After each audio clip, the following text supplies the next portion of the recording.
اپنے موبائل کو switch off کر لو.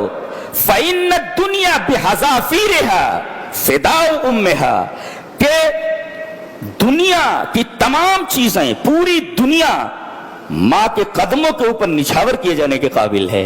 تو جب ماں کے پاس پہنچو تو اپنی موبائل سوئچ آف کر لیا کرو. یہ ماں کے احترام اور اس کی محبت کا انداز بتایا گیا ہے کہ ماں کے سامنے اس طریقے کا حسن سلوک ہونا چاہیے. جب تم ماں کے پاس پہنچو تو اپنی موبائل سوئچ آف کر لو، اس لیے کہ فَإِنَّ الدُّنْيَا بِحَذَافِيرِهَا فِدَاءُ أُمِّهَا، اس لیے کہ پوری کی پوری دنیا یہ تمہاری ماں کے قدموں کی دھول بھی نہیں ہے. تمہارے ماں کے قدموں کی دھول ہے، یہ ماں کا مقام ہے. اللہ، تو باپ کا مقام آپ نے دیکھا، یہ ماں کا مقام ہے. ان دونوں میں سے کس کا مقام بڑا ہے؟ ماں باپ میں سے. آئیے دیکھ لیتے ہیں حدیث اس طرح. وعن ابی ہریرہ رضی اللہ تعالی عنہ قال جاء رجل الى رسول اللہ صلی اللہ علیہ وسلم فقال یا رسول اللہ من احق الناس بحسن صحابتی؟ قال امک. قال ثم من؟ قال ثم امک. قال ثم من؟ قال ثم امک. قال ثم من؟ قال ثم ابوک. رواه البخاری فی کتاب الادب. حضرت امام بخاری رحمہ اللہ اس حدیث کو ایسے ہی کتاب الادب کے اندر لائے. راوی جیسا کہ معلوم ہوا حضرت ابو ہریرہ ہیں. حضرت ابو ہریرہ فرماتے ہیں کہ نبی کریم صلی اللہ علیہ وسلم کے پاس ایک آدمی آیا، کہا کہ اللہ کے رسول ایک بات پوچھنی ہے. کہا کہ پوچھو. کہا کہ من احق الناس بحسن صحابتی؟ میرے حسن سلوک کا، حسن صحبت کا مستحق سب سے زیادہ کون ہے؟ من احق الناس بحسن صحابتی، میرے حسن صحبت کا، میرے حسن سلوک کا سب سے زیادہ مستحق کون ہے؟ آپ نے فرمایا یور مدر، امک، تیری ماں. کہا کہ پھر؟ کہا کہ تیری ماں. کہا کہ پھر؟ کہا کہ تیری ماں. کہا کہ اس کے بعد؟ کہا کہ تیرا باپ. پتہ یہ چلا کہ ماں باپ میں سے ماں کا رتبہ باپ سے 3 گنا بڑا ہوا ہے. کیوں؟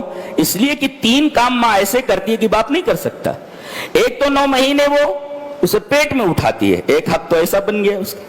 اور دوسرے پیدا ہونے کے بعد اسے اتنا دودھ پلاتی ہے کہ 2 سال تک جتنا دودھ پلا دیتی ہے آدمی سوچ بھی نہیں سکتا کہ کتنا دودھ پی گیا ہو.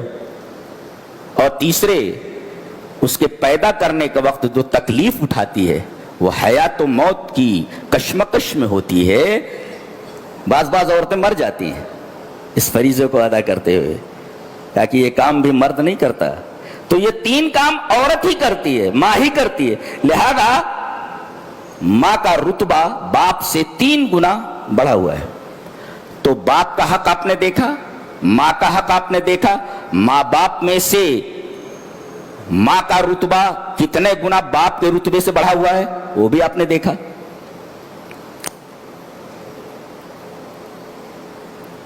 گھر کا ایک پارٹ بیوی ہے، یہ آتی ہے گھر میں.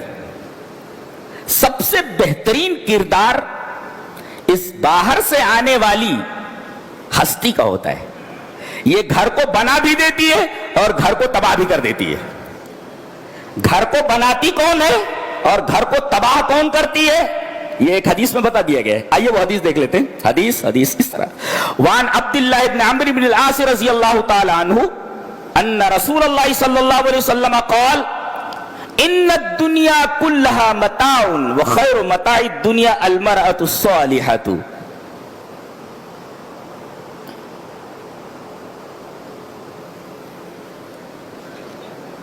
فرمایا گیا کہ حضرت عبداللہ ابن عمر ابن عاص رضی اللہ تعالیٰ عنہ اس روایت کے راوی ہیں، اور روایت یہ نسائی شریف کتاب النکاح کی ہے.